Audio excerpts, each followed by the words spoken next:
자, 시청자 여러분, 투자자 여러분, 목요일 증시란 이제 시작을 하겠습니다.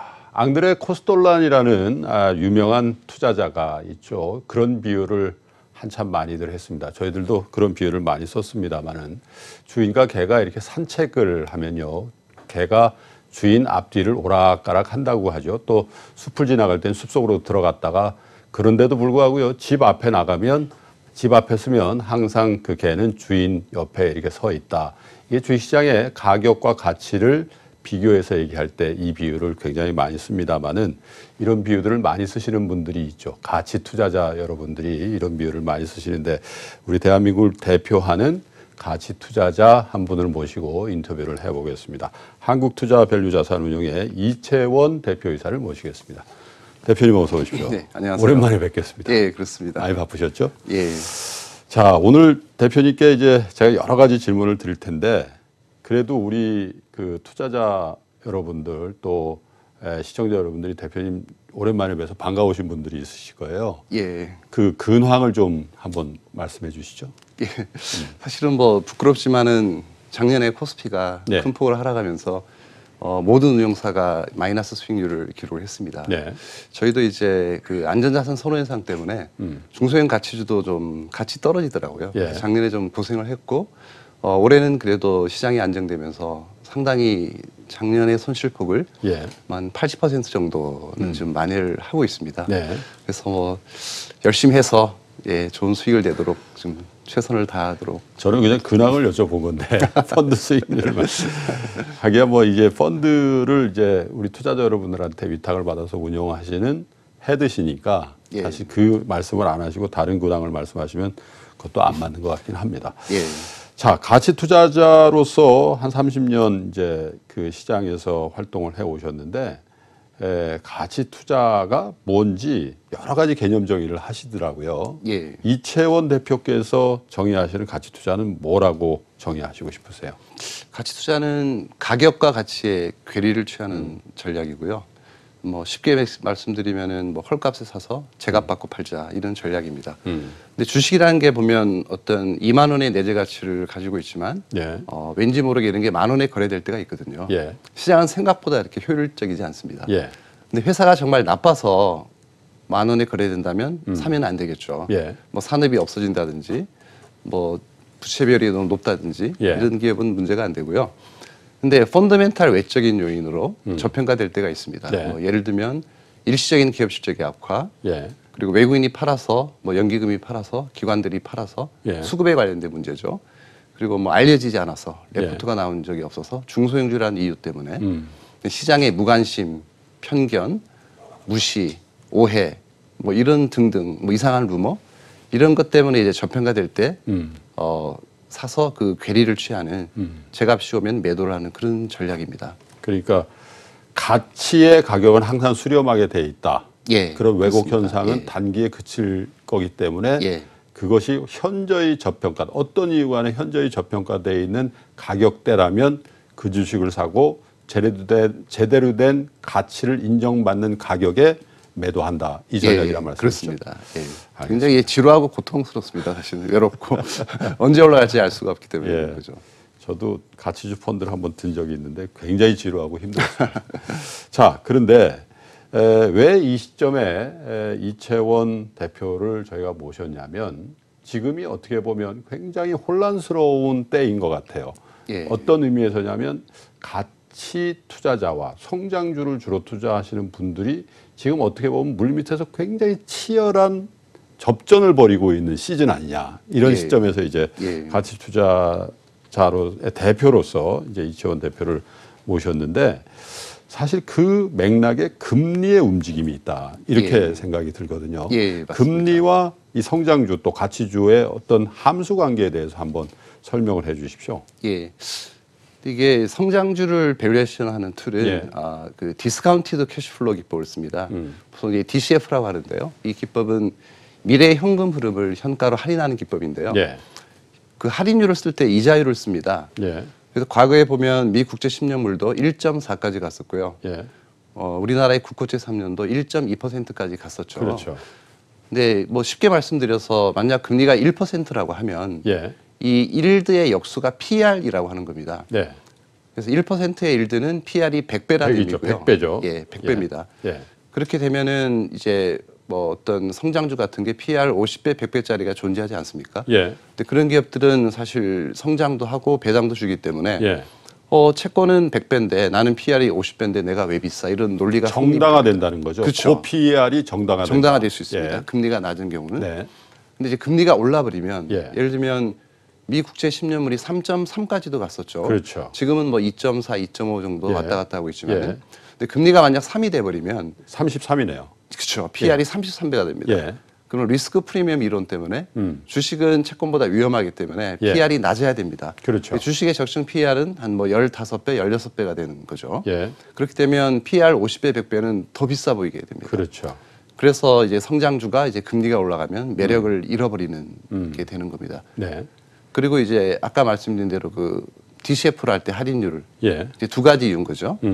PR 논리로 이제 비싸 보이는 거고 DCF로 할 때 할인율을 이자율을 쓰기 때문에 네. 금리가 올라가면 그 성장주의 밸류에이션이 떨어집니다. 예. 가격이. 금리가 내려가면 올라가고 금리가 올라가면 가격이 떨어지는 거죠. 그렇죠. 내재 가치가. 예. 그렇기 때문에 금리에 아주 민감하고요. 미국의 성장주는 정확히 미국의 국고채 10년과 같은 궤적으로 움직이고 있습니다. 지금 현재도. 그렇군요. 예를 들면 우리나라의 가장 지금 성장주 군이라고 일컫는 게 제약 바이오 산업 아닙니까? 바이오 산업. 그러니까 바이오주가 천정부지로 오르는 국면을 회고해 보면 예. 절대적으로 금리가 낮아야 된다는 얘기네요. 그렇게 볼 수 있습니다. IT도 예. 그렇고 예. 뭐 이런 쪽에 예. 어쨌든 고 PBR 종목들이 그래도 더 갈 수 있다라고 하는 논리의 근저에는 금리가 무조건 낮아야 된다라는 그런 얘기죠. 예, 그렇습니다. 그럼 이제 반대의 상황. 예. 가치주는 그러면 상대적으로 금리가 오르는 국면에서 유리하겠군요. 그렇습니다. 예. 왜냐하면 이제 가치주라는 건 이제 멀티플이 낮은 주식이지 않습니까? 예를 들면 PR이 10배만 돼도 일드는 10% 나오는 거죠. 그렇겠죠. 근데 PR이 지금 5배짜리도 꽤 있거든요. 가치주 중에서는. 예. PR이 5배면 일드가 20% 나오는 겁니다. 예를 들면 시가총액이 1,000억인데 한 200억 버는 회사가 이제 PR이 5배고 일드가 20%인 거죠. 예. 이런 기업들은 금리가 3% 5% 가도 매력이 존재하죠. 예. 채권에 뭐 은행에 넣으면 뭐 이자가 3% 5% 나오지만 이들 기업들은 연간 20% 벌지 않습니까? 그렇죠. 그래서 이게 금리가 올라가면 가치주는 훨씬 더 매력적으로 보이는 매력적으로 거죠. 성장주에 보인다는 비해서. 거죠. 예. 이채원 대표께서 일드라고 표현해 드렸습니다만 통상 금융시장에서 일드라고 하면 이자율, 수익률 이런 것들이 예, 이제 뭐 이익률 뭐 이익률 뭐 이런 있는데요. 것들을 예. 얘기합니다. 자, 그러면 금리를 쭉 회고해 보니까요. 사실은 아까도 말씀하셨습니다만은 미국채 기준으로 1%대 또 예. 그 우리나라 3년물 금리도 1%대 초반 예. 이렇게 갔던 게 상당히 많이 오르다가 예. 또 최근 들어서 곤두박질하고 있잖아요. 예. 그러면 이게 궤적으로 보면 그 금리가 1%대에 머물러 있을 때는 당연히 성장주의 시대였겠군요. 그렇습니다. 예. 그리고 이제 작년 2월 달입니까? 그때 금리가 좀 올랐고 예. 작년 하반기에 예. 또 올해 연초 이럴 때 금리가 좀 올랐잖아요. 그렇죠. 예. 그럴 때는 이제 가치주의 시대였고 그렇겠군요. 그렇습니다. 좀 그래서 펀드 운용할 때도 그 수익률이 그렇게 그런 궤적을 그립니까? 비슷합니다. 예. 비슷한 궤적을 그리고 있고요. 예. 사실 미국의 성장주는 리만 사태 이후에 예. 10년 동안 미국의 인덱스보다 한 100% 아웃퍼폼했습니다. 2배. 예. 예. 그리고 미국의 가치주는 그 기간 동안 80% 언더퍼폼했고요. 극과 극이군요. 극과 극입니다. 예. 그게 작년 10월에 이제 이런 식으로 벌어지다가 이렇게 돌아섰다가 예. 금리가 이제 다시 떨어지면서 이렇게 혼조세로 지금 횡보를 하고 있는 상황이고요. 근데 지금은 어쨌든 가치와 성장이 혼재하고 있는 시장이라고 보시면 되고요. 만약 금리가 지금 3.3 이렇게 갔었더라면 네. 가치주가 크게 올랐을 텐데 아쉽게도 이제 그 정도로 이제 경기 회복이 뒷받침되지는 않았던 거죠. 그 말씀은 대표님은 이제 미국 쪽에서 들려오는 소식, 연준의 금리 정책에 페드가 절대 금리 낮추면 안 됩니다. 올려주세요. 이런 마음으로 펀드 운영하시겠네요. 그렇죠. 그 본질적인 거는 어쨌든 뭐 금리를 올릴 수 있다는 건 미국 경제가 좋다는 얘기니까. 좋다는 얘기이기 예. 때문에 장기적으로는 굉장히 호재고요. 음. 근데 시장은 또 뭐 거꾸로 받아들이지 않습니까? 사실 예. 은 단기적으로 생각을 하다 보니까 금리를 내리면 좋은 건지 알고 올라가기도 한데 장기적으로는 안 좋은 겁니다. 장기적으로는 금리가 올라야 좋은 거죠. 근데 지금 이 시점이라는 게 사실 연준의 스탠스가 1월 초부터 바뀌어 가지고 사실 3월 FOMC에서 연준이 2019년은 금리 올리지 않습니다라고 거의 공식적으로 예, 이제 예. 입장을 밝혔고 예. 거기다가 이제 양적 축소도 중단한다. 그 스케줄을 예, 좀 빨리 예, 한다. 이렇게 예. 돼 있기 때문에 그러면 우리 시청자 여러분이나 투자자 여러분들은 이채원 대표께서 운영하는 펀드 이거 사면 안 되겠는데 이렇게 생각할 수도 있을 것 같아요. 왜냐하면 예. 금리 계속 낮은 쪽으로 유지한다라고 발표한 거나 마찬가지잖아요. 예. 어떻게 해석해야 됩니까? 이게 그러니까 성장주가 이렇게 득세를 한 이유는 예. 이게 두 가지 이유거든요. 저금리, 저성장입니다. 예. 그래서 아까 말씀대로 이제 금리 문제도 있지만은 더 중요한 거는 이제 저성장이라는 거죠. 지금 성장이 굉장히 둔화되고 있습니다. 글로벌리. 네. 근데 성장이 둔화되면 이제 두 가지 현상이 발생이 되는데요. 이게 예. 굉장히 중요한 얘기인 것 같은데 그 첫 번째 스테이지는 성장하는 기업이 드물기 때문에 귀하기 때문에 천정부지로 올라갑니다. 성장주가. 아, 그 선별적으로. 예, 성장이 없을 때 오히려 성장주가 더 올라가는 거죠. 예. 성장에 대한 목마름이 아주 강해지거든요. 그럴 때는 글로벌리 보셔도 이제 뭐 사실 아마존, 구글, 넷플릭스 뭐 등등 페이스북 같은 기업들이 이렇게 흔하지 않습니다. 심지어는 이제 국내 기업 중에서는 플랫폼 기업이 거의 없지 않습니까? 그렇죠. 그래서 그 대체제로 사실 뭐 바이오 이런 주식이 움직였지만은 사실은 미국의 시장을 주도하는 건 플랫폼 기업이거든요. 예. 지금 나오고 있죠, 저기. 예, 그렇습니다. 빵이라고 불리는. 예, 빵이라고 불리는 플랫폼 기업이죠. 이제 그런 기업들이 이제 이게 초기에 이렇게 굉장히 슬림화돼서 이제 끝없이 올라갑니다. 국내 시장을 보셔도 최근에 보면은 이제 뭐 필라코리아나 신세계 인터내셔널이 뭐 계속 신고가에 올라가지 그렇더라고요. 않습니까? 예. 그런 게 좀 그런 맥락이었던 거죠. 근데 이게 이런 기업이나 산업이 영원히 오를 수는 없습니다. 영원히 좋을 수는 없고요. 이제 어느 정도 올라가면 이제 한계에 부딪히게 되죠. 좀 쉬어갈 때도 있고 역성장할 때도 있습니다. 예. 그러면 그런 대목이 이제 저는 이제 하반기 정도에 올 걸로 보고 있고요. 그렇기 때문에 이제 세컨 스테이지가 시작됩니다. 예. 이제 성장이 둔화될 때 제가 두 가지 현상이 벌어진다고 했지만은 예. 첫 번째는 성장에 대한 목마름이 더 강해져서 이 와중에도 성장하는 성장주는 슬림화돼서 더 많이 올라간다. 예. 몇몇 업체들이 그냥 몇몇 업체들이 예. 질주를 해버리는 그런 그렇습니다. 상황이 거죠. 근데 두 번째 스테이지에 저희가 이제 주목을 하고 있는데요. 네. 두 번째 스테이지는 이런 겁니다. 뭐 영원히 성장할 수는 없으니까 더 이상 팔 우물이 없을 때는 할 수 없이 고여 있는 물을 정화해서 마시는 시대가 온다. 설명이 다른 필요할 말로 것 같습니다. 표현을 드리면 예. 과거 성장의 결실을 일시에 취하려는 움직임이 이럴 때 나옵니다. 예. 국내 기업들이 지금 성장세는 둔화됐지만은 예. 실적도 썩 좋지 않습니다. 그러나 이를 기업들이 과거 10년간 벌어들인 수익이 너무 많기 때문에 예. 기업에 다 내재돼 있는 거죠. 그게 예. 현금이든 부동산이든 유가증권이든. 그래서 이런 시기에 보면 꼭 어떤 뭐 예를 들면 과거에도 뭐 장하성 펀드라든지 네. 소액주주 운동이 활발해지고 뭐 예. 적대적 M&A 공개 매수 배당 압력 강해지고 지금도 그런 시기죠. 지금 그렇습니다. 예. 지금도 아시다시피 뭐 KCGI나 예. 이런 펀드들이 등장을 하기 시작하지 않습니까? 이런 게 보면 이런 어떤 과거 성장의 결실을 아하. 일시에 취하려는 움직임이 이럴 때 나타납니다. 그러니까 주주권익이라든지 이런 것들 명분으로 예. 내재돼 있는 부를 나누어 쓰자라고 얘기하는 그렇습니다. 거군요. 예. 이제 타겟이 이제 자산이 되는 거죠. 근데 시장의 가치는 뭐 주식의 가치는 성장 그리고 뭐 안정성, 예. 수익성이지 않습니까? 예. 근데 지금 저희가 주목하고 있는 건 이제 자산주 쪽에 주목을 하고 있고요. 그래서 보면은 지금 PBR이 0.2, 0.3인 기업도 속출을 하더라고요. 예. 그래서 그런 쪽에 주목을 하면 이제 하반기 정도에는 이런 움직임이 굉장히 거세게 좀 일어나지 않을까 생각하고 있습니다. PBR이 0.2, 0.3이라는 건 저평가라는 표현을 합니다마는 그 저평가라는 표현과 동시에 지금까지 축적되어 있는 회사의 부를 주주들과 나눌 수 있는 여유분이 그만큼 많이 있다. 예, 이런 그렇습니다. 표현하고 동일하게 봐야 되겠죠. 예, 그렇습니다. 예. 예. 지금 사실 조양호 회장의 작고로 인해서 굉장히 화제가 되고 있는 한진칼, 물론 일부 우선주는 이게 사실 논하고 싶은 생각이 없습니다. 왜냐하면 예. 워낙 이제 특징적으로 움직이기 때문에. 그런데 그렇죠. 한진칼 보통주라든지 이런 것들도 사실은 그런 형태의 어떤 저평가 이슈라든지 예. 뭔가 촉매제가 있으면 발현할 수 있는 수익 구조가 있기 때문에 저런 상황이 벌어진다. 이렇게 보시겠군요, 그러면. 그렇죠. 뭔가 가치가 있으니까 공격 네. 대상이 된 거고 주가도 오른 거지. 그 기업이 내재 가치가 없었더라면 뭐 대상이 되지 않았겠죠.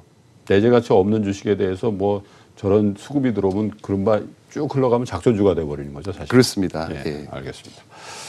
자, 그러면 지금 대내외 환경에 따라서 이 금융시장이 출렁거리기도 하고 또 어떻게 보면 또 안정대로 다시 올라갈 것 같기도 하고 이 상황을 가치 투자자인 우리 이채원 대표께서는 어떻게 인식을 하고요? 투자 환경이라는 측면에서요?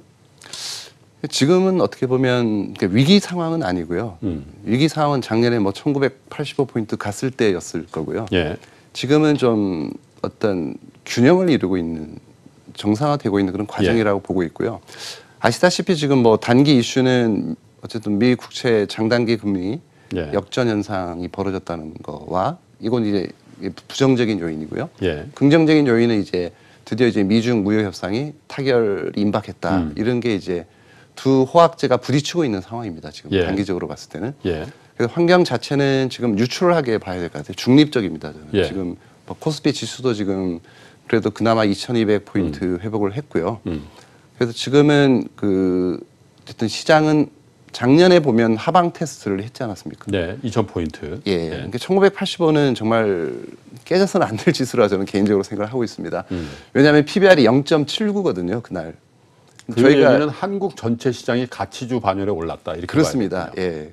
근데 리만 사태 때 0.8이었거든요. 예. 근데 리만 사태는 아시다시피 코스피가 900이 깨졌지 않았습니까? 예. 근데 지금은 뭐 코스피가 2000인데도 지금 0.79거든요. 그러니까 지금 그때보다 더 저평가돼 있는 거죠. PBR 측면에서 기업들이. 예. 그래서 하방 테스트는 많이 마무리를 한 것 같고요, 작년에. 예. 올해는 지금 상방 테스트를 하고 있는 거죠. 어디까지 갈 수 있나. 근데 결국은 저는 어느 정도 한계에는 부딪힌다고 생각을 하고 있습니다. 뭐 과거처럼 2,500, 600 가기는 좀 만만치 않다, 시장 여건이. 예. 대외 환경이 지금 썩 좋은 상황은 아닙니다. 그래서 이런 테스트 과정이 끝나고 나면 하반기쯤 되면 사람들의 인식이 2,000도 잘 안 깨지고 2,300, 400도 쉽게 못 가는구나라는 인식이 확산되면 본격적인 이제 종목 차별화 장세가 좀 길게 진행될 수도 있다고 생각합니다. 그 안에서 이제 가치가 가격에 비해서 예. 현격히 저평가되어 예. 있는 그 종목들을 헌팅하는 그런 시즌이 올 것이다. 예, 그렇습니다. 보시는 거죠. 예. 사실은 제가 여러분의 가치 투자 전문가들과 인터뷰를 해봅니다마는 지금 현재 시황이라든지 현재 경제 상황에 대한 질문을 드릴 때마다 돌아오는 답변은 저한테는 그런 거 물어보지 마십시오. 이런 대답이 많았어요. 예. 가치 투자자는 그런 거 생각 안 합니다. 예. 가치 투자자는 정말 말씀드린 것처럼 가치 대비 가격이 싼 주식만 찾으러 다니기 때문에 세상이 어떻게 바뀌고 경제가 어떻게 바뀌고 지수가 어떻게 바뀌는 건 관계없습니다. 이렇게 일반적으로들 말씀하시더라고요. 맞습니다. 근데 이채원 대표께서는 그래도 저의 인터뷰로서의 저의 대답을 충실히 해주셔서 제가 어떤 느낌이 드냐면 대표이사시라서 좀 다르시구나 그렇게 생각합니다. 별 말씀을요. 예. 저도 이제 시황에 관심은 있고요. 잘 보고 있는데 시장 참여자로서. 예. 근데 딱 하나 참고하는 거는요. 시장이 굉장히 비관적이고 안 좋을 때는 주식을 좀 많이 사야 되겠다. 참고를 하고요. 시장이 너무 호황일 때는 좀 조심해야 되겠다. 이런 생각 항상 하고 있습니다. 지금은 그 중간 어딘가 있다고. 네, 지금은 중간 예. 지점입니다. 그래서 제가 이제 좀 디테일한 질문을 좀 드려볼 텐데 가치 투자자 하면 저희 그냥 그 상상에는 아주 오래된 공장 예. 그리고 사양 산업 예. 그 대신 자산은 있고 경영진은 굉장히 타성에 젖어 있고 뭐 이런 영화의 한 장면 같은 그 가치주를 생각한단 말이죠. 예. 그런 영화의 장면들이 많이 있었잖아요. 예. 근데 대표님이 엔터 주식을 사셨더라고요. 예, 그렇습니다. 이거는 이 상상하고는 좀 다르단 말이에요. 이건 왜 사셨습니까? 일단은 그 중국을 고민하다가 제가 예. 중국이 이렇게 성장하는데 과연 10년, 20년 뒤에는 우리 산업이 얼마나 살아남을 수 있을까 이런 고민을 하면서 생각한 결과 예. 중국과 경쟁해서 이길 수 있는 카테고리는 세 가지밖에 없다라는 생각이 들었습니다.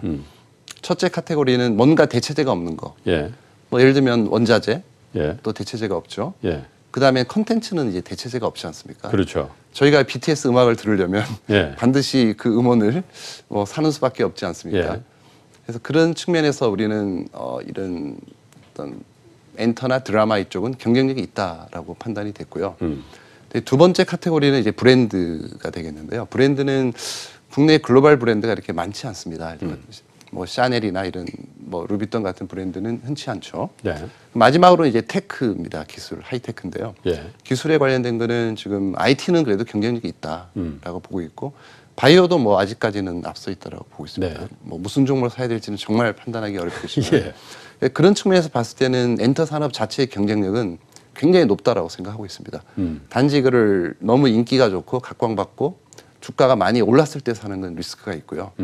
저희는 3년 전에 사실은 JYP가 4,000원 할 때 예. 저희 회사 그 담당 펀드 매니저가 이제 정광훈 펀드 매니저라고 있는데요. 그 예. 친구가 4,000원에 매입을 하기 시작을 했어요. 아, 그래요? 예, 그러면서 주가가 좀 굉장히 크게 올랐는데요. 예. 뭐 그런 의미에서 10배 가까이 났네요. 그렇죠. 10배까지 났다가 조금 지금 예. 예, 조정을 받고 있는 상황입니다. 예.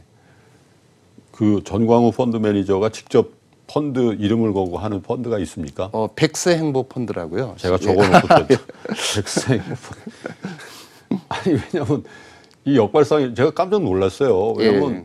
제가 아는 상식의 가치 투자자들은 예. 사실은 JYP 같은 주식은 거들떠도 안 본다라는 고정관념이 있거든요. 예. 그 가치를 어떻게 평가하겠냐? 예. 그렇게 생각하잖아요. 예. 예를 들면 최근에 뭐 승리 사태도 있었습니다만은 예. 그런 연예인들이 예를 들면 무슨 마약에 관련된다든지 음주운전 한다든지 그러면 그 가치는 거품처럼 빠져버릴 건데 그럴 수 있죠. 예. 그렇지 않습니까? 예. 그게 안전마진이 과연 있는 거냐? 예. 이런 문제 제기를 할 수 있거든요. 예. 그럼에도 불구하고 승인을 하셨을 거 아니겠습니까? 예, 그렇습니다. 예. 예. 굉장히 매력적으로 보여줬어요, JYP는. 예. 왜냐하면 퓨어 플레이어로서의 그러니까 음악만 하는 기업이잖아요. 네. 그냥 딴짓을 안 하고 순수하게 음악만 하고 음악을 좋아하는 사람이 모여 있는 회사다 이런 생각이 들었고 뭐 개인적으로는 또 트와이스의 가능성을 좀 높게 이거 봤던 측면도 이태원 있습니다. 대표이사님의 사심이 좀 들어가 있는 거 아닙니까? 농담입니다. 근데 그래서 제가 왜 이 엔터에 대한 투자를 여쭤보냐면 가치 투자자가 일반적으로 선호하는 업종이 있고 그렇지 않은 예. 업종이 있다라는 그 상식, 고정관념을 좀 깨드리고 싶어서 질문을 드린 거예요. 예. 그거 안 예. 보시는 겁니까, 그러면? 저희는 예, 다 열려 있습니다. 예. 정말 좋고 싼 주식이면 바이오도 예, 바이오도 저희가 분석할 능력만 된다면 언제든지 준비가 돼 있습니다. 지금은 어떻습니까? 지금은 능력이 안 돼서 계속 공부를 하고 있는데 예. 확신이 잘 안 들더라고요. 확신이 들면 저희가 뭐 살 수 있겠죠. 한국투자밸류자산운용과 이채원 대표께서 바이오 산업의 분석에 능력이 안 돼서 바이오주를 안 사신다고 하니까 시장에선 다 그런 능력을 갖고 있다고 하시던데요. 그 다른 운용사들은 대부분 많이 하니까 그런 분도 조금 특이하네요. 자, 세상 얘기를 조금 한번 여쭤봐 드리겠습니다. 국민연금의 스튜어드십 코드라든지 행동주의 사모펀드 이런 것들이 이제 특별히 올해 들어서 이슈가 된, 물론 추첨 시즌이 얼마 안 지나서 그렇습니다. 그리고 말씀드린 한진칼도 지금 어떻게 보면 적대적 M&A 이슈가 걸려서 굉장히 지금 화제가 되고 있는데, 자, 투자자의 입장에서, 특별히 가치 투자자의 입장에서 이런 시대적인 조류와 이슈가 확대되고 더 이슈화 된다는 건 좋은 겁니까? 어떤 겁니까? 저는 뭐 굉장히 좋은 거라고 생각을 하고 있습니다. 이건 뭐 시대적인 흐름이라고 생각하고요. 네. 제가 또 한 10년 전에 좀 친한 그 외국 펀드 매니저가 있었는데요. 예. 그분이랑 이제 과거에 10년 전에 일본 주식을 얘기하면서 예. 일본 주식이 너무 싸다 이런 네. 생각을 많이 했었는데 그분이 이제 작년에 서울에 오셨어요. 예. 와서 미팅을 했었는데 그 이후로 일본 주식을 사서 굉장히 재미를 많이 봤다는 거예요. 예. 근데 특히 좀 행동주의, 뭐 액티비즘 비슷하게 좀 운영을 해서 그 관련주들이 많이 올랐다고 그 주식을 좀 줄이고 한국 주식을 좀 사야 되겠다 이런 얘기를 하더라고요. 예. 그런 정도로 지금 세계적인 트렌드가 좀 이쪽으로 가고 있고요. 어떤 기업에 좀 예를 들면 그 기업이 내재 가치가 높은데 단순히 지배 구조가 나빠서 지배 구조가 미흡해서 또는 주주 정책이 약해서 싸다. 그 이유만으로 싸다 그러면 저희는 뭐 그 주식은 무조건 사야 된다고 생각합니다. 지금은 그게 스튜어드십 코드 때문에 해결이 돼가고 있는 과정이라고 생각하거든요. 저희도 사실은 가입을 했고요. 그래서 지금 수탁자 이행 활동을 의무적으로 해야 됩니다. 스튜어디십 코드에 가입하셨다는 얘기죠? 예, 가입을 했습니다. 예. 그게 8개 기업 운용사만 가입을 했었는데요. 예. 작년에. 지금 거의 70개 가까운 기관 투자가 가입을 했고요. 이제는 뭐 저희도 레터도 보내고 기업에 제안도 하고 뭐 적정한 배당 수준을 요구하기도 하고 지배구조 개선을 요구하기도 하고 이런 다양한 활동을 지금 하고 있기 때문에 그게 실제적으로 하반기 정도면 좀 더 많이 반영이 될 것 같습니다. 국민연금이 이제 자산운용사들한테 돈을 맡겨서 운용을 하게 하는 대표적인 큰 기관 아닙니까? 거기가 이제 스튜어드십 코드를 하게 되면 사실은 그 돈을 받아서 운용하는 자산운용사 이런 데들은 사실은 충실히 그걸 반영을 해야 되겠죠. 집사 역할을 저희가 그런 측면에서 하셔야 되는데 그 정도가 아니라 행동주의 사모펀드를 아예 계획을 하신다는 얘기가 있어요. 그 말씀 좀 한번 여쭤보겠습니다. 저희가 사실은 뭐 5월 말에 지금 출시 계획이 있습니다. 행동주의 사모 헤지 펀드로 계획 중에 있는데 사실 공모 펀드로 진행을 하다 보니까 노출도가 있어서 사실 좀 운용하는데 좀 제약이 있는 것 같습니다. 공시 의무라든지 이런 것들. 공시 의무도 있고 뭐 사모 펀드 같은 경우는 또 종목별 편입 제한이 없지 않습니까? 그런 의미에서 좀 자신 있게 종목을 좀 많이 편입을 할 수도 있고 그래서 저희가 좀 이 사업을 본격적으로 좀 5월 말에 진행을 해보고 근데 걱정이 그 한국투자밸류 자산운용은 한국투자증권 계열사시죠? 그렇습니다. 금융지주 아래 있으신 거잖아요. 근데 이 행동주의 하시면은 그 영업상 좀 도움 안 되실 수도 있잖아요. 행동주의 잘못하면은 또 그 모기업하고 모회사하고 거래 끊는다. 뭐 이런 거 많이 한다면서요. 뭐 그럴 수도 있겠죠. 근데 저희 같은 경우는 좀 프렌들리한 행동주의라서요. 그러니까 서로 윈윈하는 방법을 예를 들면 그들이 정말 좋은 아이디어가 있는데도 몰라서 못하는 경우도 있잖아요. 예를 들면 뭐 계열사를 정리를 하고 뭐 다른 거를 뭐 살 수도 있고 뭐 지주사 전환을 해도 되고 이런 제안을 몰라서 못하는 경우도 많고요. 저희가 그런 아이디어를 줄 수도 있고 오히려 좀 좋은 신규 사업을 저희가 소개시켜 드릴 수도 있거든요. 그래서 같이 가는 전략을 저희는 동반자로서 프렌들리한 굉장히 프렌들리하게 진행을 할 겁니다. 그 이천 대표님 왼쪽 기세에 트루 프렌드라고 한문으로 우 이렇게 그게 그 그룹의 그 로고잖아요.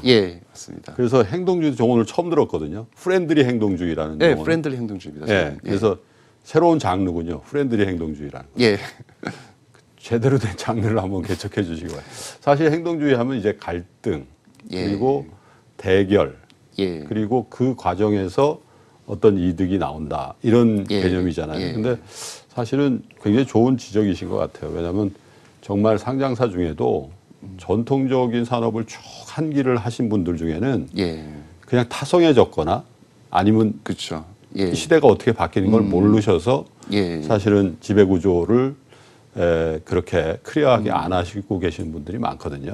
그런 분들을 어떻게 보면 잘 안내하고 같이 이렇게 어떻게 보면 한진갈 같은 경우도 지금 뭐 상속 증여해가지고 경영권 뺏기니 많이 이런 얘기가 있는데 차라리 강성구 펀드 같은 데들을 하고 이렇게 하는 것도 방법일 수 있겠네요.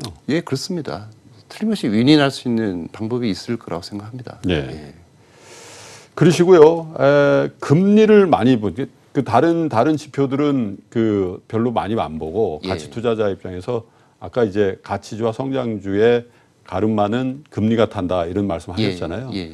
그러면 금리에 대한 고민을 많이 하고 계실 거 아니에요. 그래서 가치 투자자가 보시고 있는 현재 금리대 왜냐하면 그게 이제 펀드의 퍼포먼스를 좌우한다고 하셨으니까 생각을 많이 하셨을 것 같아요. 어떻게 될 것 같고 지금은 어떤 상황이죠? 뭐 지금의 금리가 저는 그렇게 막 정상적이다라는 생각은 좀 너무 낮습니까? 좀 낮은 것 같아요. 그리고 살짝 불안한 감도 있지 않나 싶은 생각도 들고 이게 정말 경기가 좋아져서 이제 자연스럽게 이제 금리가 올라가면 정말 좋겠으나 만약 그게 아니고 뭐 스태그플레이션이나 하이퍼 인플레이션 비슷하게 이렇게 기업들이 좀 이렇게 위기에 처하면서 혹시 금리가 올라버리면 그거는 정말 최악의 경우라고 생각을 하고 있어요. 그래서 그런 걱정이 조금 드는 상황입니다 지금. 무엇보다도 어쨌든 좀 두려운 거는 과거 10년간 전 세계 모든 자산이 다 올랐다는 거죠. 아시다시피 일개 국가의 인덱스가 예를 들면 나스닥이 5배 올랐거든요. 리만 사태 이후에. 다우지수가 4배, 코스피도 896에서 한 2600까지 갔으니까. 물론 그때는 크라이시스 상황이었습니다. 그렇긴 합니다. 비교하는 그 기준점이. 그렇긴 하지만 그동안 어쨌든 채권도 많이 올랐고요. 부동산도 많이 올랐고요. 뭐 비트코인이든 뭐가 됐든 간에 모든 자산이 많이 올랐습니다. 그래서 그게 좀 전 두려운 거죠. 한 2, 3년은 좀 쉬어갈 수도 있지 않나. 그리고 이 거품이 더 진행돼 버리면 예를 들면 저는 우려하는 게 미국이 돈을 더 풀거나 예. 금리를 낮추거나 이런 일이 벌어지면은 그건 좀 심각한 잘못하면 거품이 터져버리는 경우가 발생하면 해결하기가 굉장히 힘들거든요. 네.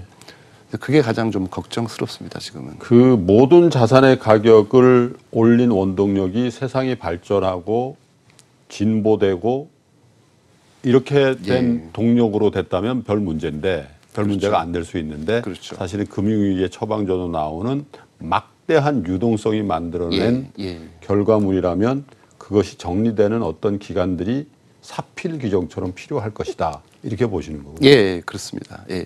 항상 돈이 몰리는 것에 또 위험이 있거든요. 쏠림 현상은 정말 좀 우려가 많이 됩니다. 네. 지금 아시다시피 자금도 보면 뭐 패시브나 너무 해외 쪽 부동산 성장주 이런 쪽으로 좀 몰리고 있는 것 같아서 예. 그 부분이 뭐 2, 3년 뒤에 어떻게 될지 조금 걱정은 되고 있습니다. 자, 쏠림이라는 말씀을 하셔서 제가 이 질문을 드려야 될 것 같습니다. 사실 몇 년 동안에 우리 경제가 그나마 이 정도 성장하는 데는 반도체의 가격의 쏠림이 예. 기여한 바가 있고 최근에 예. 우리 경제가 어렵고 걱정스러운 것도 역시 예. 반도체 가격의 역쏠림 예. 이렇게 돼 있는 거 아니에요. 예. 그 정도로 우리 경제에 굉장히 영향을 많이 미치고 또 그 배경에는 이른바 빵 기업으로 통칭되는 미국의 성장 산업이 뒷받침을 하고 있는 예. 빵 기업으로의 쏠림 현상 예. 이런 것들도 어떻게 보면 쏠림이라는 시각으로 보면 다 이해할 수 있는 것 같은데 예. 그 어떤 그 최근 몇 년 동안의 움직임과 주가의 흐름에 대해서는 어떻게 평가를 하고 계시는지요? 반도체와 빵 기업에. 그래서 이게 그 아까 말씀드렸지만은 그 과거 10년간 글로벌리 성장주가 크게 올랐지 않습니까? 예. 근데 최근 4년은 급격하게 올랐어요. 근데 그러면서 이제 물론 플랫폼 기업 중심으로 올랐습니다. 근데 국내는 플랫폼 기업이 잘 없으니까 예. 대체제로 떠오른 게 뭐 삼바, 셀트리온, 삼성전자, 하이닉스였다라고 생각합니다. 네. 그래서 이런 기업들이 그 각광을 받고 좀 살짝 오버슈팅까지 했고요. 사실은 뭐 업황 호조에도 영향을 받았지만은 예. 근데 지금 와서 보면은 저는 반도체 산업 자체는 저는 우리나라에서 가장 경쟁력이 높은 산업이라고 생각합니다. 아직까지는 뭐 중국이 쫓아오고 있지만은 저는 뭐 10년 정도는 아무 문제 없을 거라고 생각하고 있고요. 예. 근데 문제가 뭐냐면 이게 꼭 이게 좀 시클리컬이지 않습니까? 네. 경기 민감 업종이거든요. 그래서 2016년에 삼성전자 뭐 103만 3천까지 갔었는데 그때는 업황이 안 좋았죠. 그때 뭐 아무도 관심이 없다가 또 업황이 좋아져서 이게 뭐 287만 원 가니까 또 달려들고 뭐 그런 현상이 영원히 되풀이되고 있는 게 너무 가슴 아프고요. 저는 이제 어떤 산업에 대한 분석을 마치고 이해도를 높이고 신뢰가 있다면은 뭐 저희 같은 경우는 뭐 강한 믿음을 가지고 있거든요. 예. 그래서 저런 기업이 업황이 안 좋을 때 좀 예. 사고 업황이 좋을 때는 좀 아하. 오히려 좀 매도를 하고 예. 이런 전략을 가는 게 맞다라고 생각합니다. 좋을 때 달려들고 나쁠 때 같이 파는 건 절대 피해야 되고요. 업황이 좋은 시즌에 그 액면 분할하지 말고 업황이 안 좋을 때 액면 분할을 삼성전자가 좀 했으면 우리 개인 투자자 여러분들이 더 좋을 뻔했었던 것 같습니다. 예, 조금 아쉽습니다. 예. 그때가 5만 딱 원, 고점이라고 생각하고 한 건 아니겠죠. 아 물론이겠죠. 예, 예. 업황이 더 좋아진다는 그런 생각도 많이 했겠죠. 세상이 어떻게 사실 가치 투자자의 대표격인 우리 이채원 대표를 모시고 세상의 흐름에 대해서 얘기하는 것도 사실은 굉장히 특이할 만한 일인데 다시 이제 가치 투자자의 숙제로 넘어가서 예. 우리 투자자 여러분들도 이제 가치 투자를 한번 해보겠다라고 하는 분들이 많이 늘었습니다. 예. 사실은 예전에는 그저 시황 매매라든지 차트를 예. 본다든지 이런 예. 분들이 많았는데 그래서 가치 투자자 개인 이채원은 어떻게 주식을 고르고 어떻게 주식을 매도해서 정리하는지 예. 그 프로세스를 한번 여쭤보고 싶습니다. 어떻게 주식을 쭉 모니터링하다가 픽업을 하시는지요? 주식은 저는 이제 저희는 두 가지 방법을 쓰는데요. 일단은 뭐 산발적으로 이제 막 신문을 보고 뉴스를 보고 생각을 하고 뭐 이 삶에서 종목을 발견하면서 이제 접근하는 방법이 있고요. 네.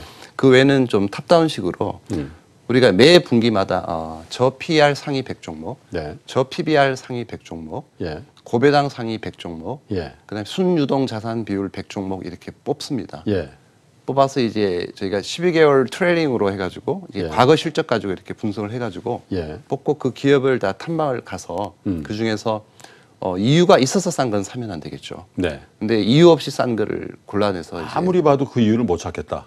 그렇죠. 예. 이게 왜 이렇게 싼지 아무리 봐도 디스카운트 요인이 없는데 너무 싸다. 이건 그냥 몰라서 이러는 거 아니냐라는 생각이 드는 종목을 매수를 하게 됩니다. 네. 그러고 나서 뭐 신규로 뭐 소규모 편입을 시키고 2, 3년에 걸쳐서 계속 탐방을 다니면서 여기서 한 번요. 예. 일단 이유가 없다. 이렇게 낮은 가격에 거래될 이유가 없다라는 확신이 들어도 예. 한꺼번에 그 주식을 사지는 않는다는 말씀이시죠? 그렇습니다. 예. 예. 보통 저희가 한 0.3% 이렇게 뭐 펀드에 편입을 신규를 하고요. 그다음에 계속 세 차례, 네 차례 탐방을 갔다 온 다음에 이제 본격적으로 비중을 높이는 거는 시행을 하고요. 물론 가격 동향도 봐야 되겠죠. 예. 주가가 너무 오르면 저희가 뭐 그렇게 추격 매수하지는 않으니까 주가가 떨어지면 저희는 더 많이 사고 물론 펀더멘탈의 변화가 없을 때죠. 예. 변화가 생겨서 떨어진 건 그때 다시 고민을 해야 됩니다. 그런 식으로 계속 이제 팔로우업을 해서 충분히 숙지한 상태에서 저희가 이제 비중을 높게 올리고 그 다음부터는 이제 장기 보유로 갑니다. 그러면 제가 작년 10월 28일, 29일, 30일 이런 날들 있잖아요. 예. 기억나시죠? 어떤 날인지. 10월 28, 29, 30. 시장이 아주 패닉으로 빠졌어요. 예. 예. 예. 그럴 때는 이렇게 이유 없이 싸게 거래되는 주식을 대거 사셨습니까? 예. 그 대거 사지는 못했고요. 예. 일단 그렇게 원하는 주식이 꼭 떨어지진 않더라고요. 그러니까 아. 주식이 코스피 저점에 주가 저점이 나오진 않잖아요. 예를 들면 뭐 한전 같은 기업은 예. 폭락하면서 급등해 버렸잖아요. 예. 근데 지금은 또 코스피가 오르는데 혼자 떨어지고 있잖아요. 그 시가총액이 큰데도 불구하고. 예, 그 종목에 따라서 다릅니다. 그래서 저희가 어떨 때는 지수가 오르는데 가치주가 크게 떨어지면 그때 많이 살 수도 있고요. 예. 코스피가 떨어지는데도 또 가치주가 많이 오르면 또 매도를 할 수도 있는 거죠. 그래서 지수 자체는 별 의미가 없는 것 같아요. 근데 전반적으로 분위기는 안 좋으니까 뭐 지수가 떨어져서 어쩔 수 없이 나오는 매도가 있다면 그럼 저희가 뭐 많이 삽니다. 그럴 때. 예를 들면 그런 때도 제 기억에 의하면 일반 투자자들의 어떤 신용 매물 같은 것들, 예, 또 담보에 관련된 매물들이 그때 예. 급정직하로 떨어지는데 기여를 했으니까 그렇죠. 가치 투자자들이 그 안테나에 걸리면 이제 촥촥촥 산다 이거죠. 그렇습니다. 예. 예. 그러니까 어쨌든 떨어지는 날 많이 산다는 거예요. 추격 매수에서 예, 올라가는 맞습니다. 날. 그게 가장 크게 다른 것 같아요. 일반 예. 투자자들하고. 예. 그러면 어떻게 파십니까? 인기가 좋을 때, 주가가 많이 오를 때, 각광받을 때, 뭐 좋은 레포트가 나올 때, 예. 그럴 때 제값이 반영될 때 매도를 합니다. 그것도 역시 매도 시점에도 탐방을 가십니까? 어, 왜냐하면 거꾸로 예. 이렇게 인기가 좋을 때 이유 있는 인기라면 팔면 안 되지 않겠습니까? 그렇죠. 예. 상황 분석은 합니다. 주가가 갑자기 급등을 하면 왜 오르는지는 원인을 정확히 알아야 되기 때문에 네. 그 원인을 알아내고 그 원인과 그다음에 주가 상승률을 비교해서 그 이상 오른 건지 아니면 덜 올랐는 건지 판단을 해야 되겠죠. 만약 구조적으로 그 기업의 이익이 그러니까요. 예, 구조적으로 두세 배 늘어날 수 있다면 주가가 두세 배 올라도 팔면 안 되겠죠. 그게 중요합니다. 그때도 역시 분할해서 파시고. 예, 분할해서 팔기도 하고 원하는 가격이 있으면 저희는 바로 다 팔 때도 있습니다. 네. 하루에 다 판 적도 있고요. 작년 4, 5월 경에요.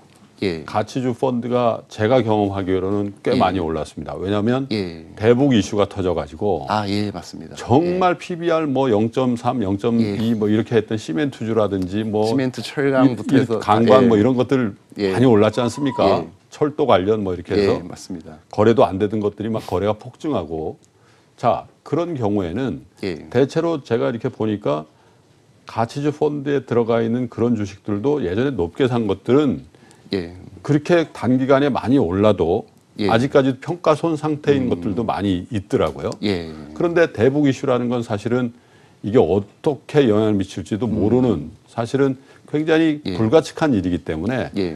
단기간에 2배가 올랐다든지 이렇게 되면 만약에 손실이 나더라도 정리를 합니까? 그러니까 손실이랑 플러스는 의미가 없는 것 같아요. 의미가 그러니까 없다. 예. 뭐 저희가 뭐 시황이 안 좋다고 주식을 팔거나 뭐 이러지는 않지만은 기업의 가치가 나빠지면 손실이 나도 매도를 하고요. 그 시점에 봤을 때 내재 가치보다 뭐 위에 있다면 예. 아무리 손실이 난 종목도 이제 팔아야 되는 거고요. 뭐 내재 가치보다 밑이라면은 아무리 많이 벌어도 이제 팔면 안 되는 겁니다. 주가가 10배 올라도 그 주식이 여전히 싸다면 매도를 하면 안 가지고 되는 거고요. 예. 사실 뭐 아모레 패시픽 같은 경우는 뭐 99년에 10,000원이었거든요. 예. 근데 450만 원까지 가지 않았습니까? 그러니까 10배 올랐다 10만 원에 팔면은 안 되겠죠. 그런 기업은. 실적이 계속 늘어났으니까요. 10배 올라서 10배가 1000%입니다. 그렇습니다. 예. 1000%에 팔고 나서도 화병 걸릴 수가 있겠네요. 그렇죠. 그러고 나서 45배가 더 올랐으니까요. 네. 예. 갑자기 제가 좀 가슴이 두근두근해집니다. 근데 제가 왜 이 질문을 아주 그 초보적인 질문일 수도 있는데 이 질문을 드리자면 우리 일반 투자자 여러분들이 정말 잘 못하는 정말 그걸 못 지키시는 것 같아요. 예를 들면 사자마자 해서 큰 손실이 났습니다. 예. 근데 정말 그건 이유가 있는 하락이었는데 예. 이유 없이 예를 들면 손실폭의 반을 회복했다 이거죠. 기업 예. 내용은 그대로인데 예. 그러면 당연히 팔아야 되는데 예. 손이 안 나가요. 스틸 30% 손절이기 때문에 아. 그런 경우들이 있는데 사실 펀드 매니저도 사람이니까 예. 사실 그 부분에 대해서 어떻게 자유로울 수 있겠냐. 말씀은 10배 올라도 안 팔아야 된다고 하지만 그 예. 미래를 40배 더 오르는 미래를 누가 볼 수 있겠냐 이거죠. 그렇죠. 과연 안 팔 재간이 있겠냐. 그걸 우리 기관 투자가가 하기도 힘든 거를 개인 투자자가 하기가 정말 어렵다. 어떤 조언과 노하우를 좀 주실까요? 그게 실질적으로 굉장히 필요한. 일단은 그 단순히 숫자로 보면은 그 PBR이 전 중요할 것 같아요. 예. PBR. PR은 사실은 이익이 뭐 순간적으로 한 두세 배 늘 수도 있고 뭐 또 반토막 날 수도 있잖아요. 예. PR은 뭐 10배였다가 20배였다가 왔다 갔다 합니다. 근데 예. PBR은 잘 안 움직이거든요. PBR은 웬만해서 이렇게 높아지거나 낮아지지 않아요. 뭐 엄청나게 적자가 나거나 돈을 많이 벌지 않는다면. 네. 그래서 PBR이 예를 들면 우리나라 평균이 뭐 0. 지금 뭐 9 정도 되는 거잖아요. 근데 PBR이 뭐 10배, 20배 정도 간다. 이러면은 단기적으로는 좀 확실히 거품이라고 봐야 되고요. 그래서 매도를 할 때는 너무 지나치게 PBR이 높아질 때는 저는 팝니다. 팔고 매수할 때도 그러니까 펀더멘탈이 아무리 나빠도 부도날 기업이 아니라면 네. 뭐 한전 같은 경우는 사실은 PBR이 0.2대 가니까 반등을 했지 않습니까? 예. 작년에. 예. 그런 식으로 아무리 여파이 나빠도 지나치게 PBR이 낮으면 산다. 우리는. 뭐 그런 식으로 좀 대응을 하면 되는 것 같고요. 근데 끊임없이 그 기업에 대해서 애정을 가지고 분석하고 관심을 가지고 계속 보는 수밖에 없을 것 같아요. 그를 뭐 시시각각 변하기 때문에. 네. 물론 이제 저 PBR을 중점적인 타겟팅으로 하고 모니터링하고 종목을 골라내는데 가장 중요한 지수로 지표로 삼지만 영속성이라는 측면, 영속 기업으로서의 예. 자격을 예. 갖춘 기업들만 대상으로 하시는 거겠죠. 그렇습니다. 예. 적자가 나면 곤란하죠. 그거 이제 예. 골라내셔야 예. 되겠고. 자, 몇 가지 질문 안 한 것 같은데 벌써 시간이 다 돼갑니다. 그래서 오랜만에 또 우리 개인 투자자 여러분들에게 인사를 하시니까 주식 투자하시는 분들에게 꼭 조언해주고 싶은 예를 들면 한국밸류자산운용이 출시한 펀드 가입자라고 생각하시고 예. 그 말씀을 한번 마지막으로 듣고 인터뷰를 마감하도록 하겠습니다. 사실 주식을 운영하거나 투자하는 전략은 수백 수천 가지가 있겠지만 네. 어쨌든 자기 몸에 맞는 전략이 하나는 있는 것 같아요. 하나쯤은. 근데 그거를 찾았으면 좋겠고요. 가치 투자가 최상의 전략은 아니거든요. 이거는 자기 몸에 맞아야 되는 거죠. 네. 비싸고 화려한 것이 좋다고 생각하지 네. 않습니다. 치수가 맞아야 되는 거기 때문에 예. 저는 어쨌든 그거를 좀 찾기를 간절히 좀 기원을 하고요. 예. 그리고 드리고 싶은 말씀은 참 주식은 어렵다. 제가 예. 30년째 하고 있지만은 정말 제가 팔면 그 다음날 올라버리고 제가 사면 그 다음날부터 떨어집니다. 주식이. 꼭 누가 보고 있는 것 같아요. 네, 정말 어렵습니다. 예. 그래서 시장이 아무리 좋아도 내가 가진 주식은 안 올라가고 이 이유가 인간의 본성 때문에 그런 거죠. 욕망과 두려움을 이겨내기 쉽지 않습니다. 미치도록 주식을 사고 싶을 때 항상 상투고요. 너무나 두려워서 모든 주식을 다 내던지고 싶을 때 항상 바닥이었더라고요. 예. 근데 이거를 이겨내지 못하면 극복하지 못하면 절대로 성공적인 투자는 할 수 없다고 생각합니다. 주식은 머리로 하는 게 아니고 가슴으로 하는 거다. 이런 말씀을 드리면서 좀 마치고 싶습니다. 알겠습니다. 그러니 30년 동안 이 고난스러운 일을 하셨으니 그 가슴이 어떤지 한번 보고 싶습니다. 그래서 제가 왜 여쭤보냐면요. 들으셨는지 모르겠지만 한때 이런 시장 루머가 있으셨어요. 예. 이채원 그새 부사장 때신가요? 예. 아병설이 있었어요. 아, 그래요? 네. 너무 가치주가 계속 빠지니까 예. 얼마나 힘들겠냐. 왜냐하면 태도를 안 바꾸시니까 그 정도로 회자된 적이 한 번 있어요. 1999년에 제가 뭐 예. 실제로 실제로 그런 적이 있었죠. 있으셨죠? 예, 온몸에 병이 났었어요. 온몸에 병이 예. 나셨어요. 예. 그래서 사실은 이채원 대표께서 하시는 말씀 중에 저는 가슴에 가장 와닿는 말이 본인한테 맞는 옷을 골라서 입으셔야 된다. 가치 투자가 왕도는 아니다. 예. 그런 거죠. 예. 맞습니다. 본인의 성정이나 스타일이 절대 이거하고 맞지 않는데 예. 이 옷을 입고 물론 이게 좋은 방법이라고 주장을 하시지만 예. 주식 투자는 꼭 그렇게 되는 건 아니다. 30년 그렇습니다. 동안 예. 아마 10년 차, 15년 차에는 그 말씀 안 하셨을 거예요. 30년 동안 지내보니까 예. 그렇더라 이런 말씀이시죠? 예, 그렇습니다. 알겠습니다. 예. 오늘 인터뷰 1시간 했습니다만 마지막에 주신 그 얘기만 여러분들 귀담아 들으셔도 1시간을 투자한 보람은 있을 거라고 사실 거의 동년배시기 때문에 그런 정도의 그 인터뷰어로서 그런 교훈을 받으면서 이채원 대표이사와의 인터뷰를 마감하겠습니다. 바라옵기는요, 분기에 한 번 정도씩은 저희 한국경제TV에 좀 출연하셔서 이런 류의 교훈이 되는 말씀을 많이 좀 해주셨으면 좋겠습니다. 그렇게 좀 해주시죠. 예, 알겠습니다. 감사합니다. 예, 예. 맞습니다.